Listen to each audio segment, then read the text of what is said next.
Hello everyone. आज हम जो वीडियो कैप्चर कर रहे हैं वो बहुत ही इंपॉर्टेंट टॉपिक के ऊपर है। That is audit bye GST department, यानी जीएसटी ऑफिसर्स के द्वारा आपकी ऑडिट। तो ये वीडियो उन पर्सन्स के लिए बहुत ज़्यादा इंपॉर्टेंट है जो ऑलरेडी जीएसटी में रजिस्टर्ड है।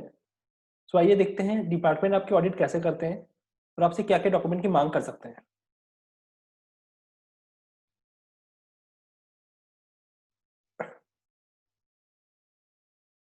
तो सबसे पहले तो जीएसटी में कितने टाइप के ऑडिट होते हैं। GST audit conducted by chartered accountant और कॉस्ट अकाउंटेंट। अगर आपकी टर्नओवर 2 करोड़ से ज़्यादा है तो आपको कंपलसरी सीए या कॉस्ट अकाउंटेंट से जीएसटी ऑडिट करानी पड़ेगी। ये 2 करोड़ की लिमिट अब बढ़ के 5 करोड़ से हो चुकी है फॉर फाइनेंशियल ईयर 18-19। सेकेंड है स्पेशल ऑडिट। आपने जो जीएसटी के रिटर्न्स फाइल किए हैं उसमें अगर कोई रॉन्ग डिक्लेरेशन है जिससे काफ़ी ज़्यादा टैक्स इवेजन्स की चांसेस है तो जीएसटी कमिश्नर सीए फर्म या कॉस्ट अकाउंटेंट को अपॉइंट करेंगे आपकी स्पेशल ऑडिट कंडक्ट करने के लिए। एंड थर्ड है general department audit.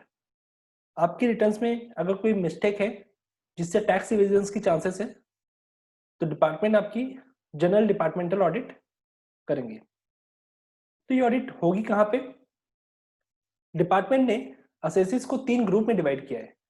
Small group जिनकी टर्नओवर अप टू 3 करोड़ है, मीडियम ग्रुप जिनकी टर्नओवर 3 करोड़ से लेके 30 करोड़ तक है, एंड लार्ज ग्रुप जिनकी टर्नओवर मोर देन 30 करोड़ है।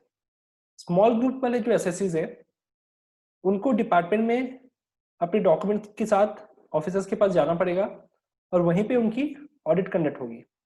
मीडियम एंड लार्ज ग्रुप के पास ऑफिसर्स उनके बिजनेस प्लेसेस में आएंगे एंड ये ऑडिट कंडक्ट करेंगे। इन जनरल मीडियम ग्रुप के पास 5 ऑफिसर्स आएंगे एंड लार्ज ग्रुप के पास 10 ऑफिसर्स आएंगे। ऑफिसर्स आने के पहले एटलीस्ट 15 वर्किंग डेज के पहले आपको एक नोटिस इशू करेंगे जीएसटी एडीटी 01 के फॉर्म में, जिसमें date of audit properly mention होगा। यहाँ पे आप एक चीज ध्यान रखें, इस नोटिस में ऑफिसर्स के डीन नंबर जैसे मेंशन हो, अदरवाइज इस नोटिस को इनवैलिड कंसीडर किया जाएगा। ऑफिसर्स आपसे क्या क्या डॉक्यूमेंट की मांग कर सकते हैं? जीएसटी 3B की कॉपी, जीएसटी 1 की कॉपी, जीएसटी 9 यानी एनुअल रिटर्न की कॉपी, जीएसटी 9C यानी जीएसटी ऑडिट रिपोर्ट की कॉपी।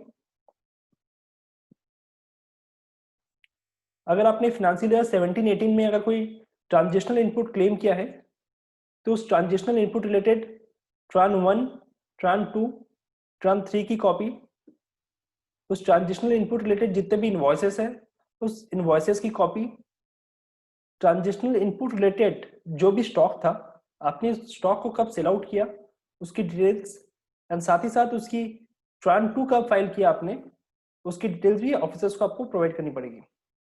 इसके अलावा trial balance, profit and loss, stock register, sales register, purchase register, bank book, cash book, tax input output register, form 28AS, GST registration की certificate.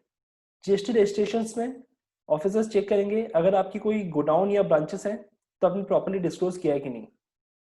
Bank book, cash book में normally officers check करते हैं अगर आपकी कोई other income है जिसमें आपने जीएसटी की लायबिलिटी डिस्चार्ज नहीं किया है, जैसे रेंटल इनकम, कमीशन इनकम, तो वो ऑफिसर्स चेक करेंगे। इसके अलावा ऑफिसर्स जो रिकॉर्ड्स एंड डॉक्यूमेंट्स चेक करेंगे उसकी कुछ कुछ एग्जांपल्स मैं आपके साथ शेयर करता हूँ। सबसे पहले तो ऑफिसर्स आपकी परचेस रजिस्टर के साथ जीएसटीआर 2A की रिकंसिलेशन करेंगे। आपने जो जो इनपुट क्लेम किया है एज पर परचेस रजिस्टर, उन सभी इनपुट की हर एक इन्वॉइसेस जीएसटीआर 2A में अपलोडेड होनी चाहिए। अगर कोई भी इन्वॉइसेस अपलोड नहीं है तो ऑफिसर उसको स्ट्रेट फॉरवर्ड डिसअलाउ कर देंगे। पर ये मेरा पर्सनल ओपिनियन है, as per section 16 of GST act ये अलाउबल नहीं है, ऑफिसर इसको डिसअलाउ नहीं कर सकते। सेकेंड है सेल्स की रिकंसिलेशन।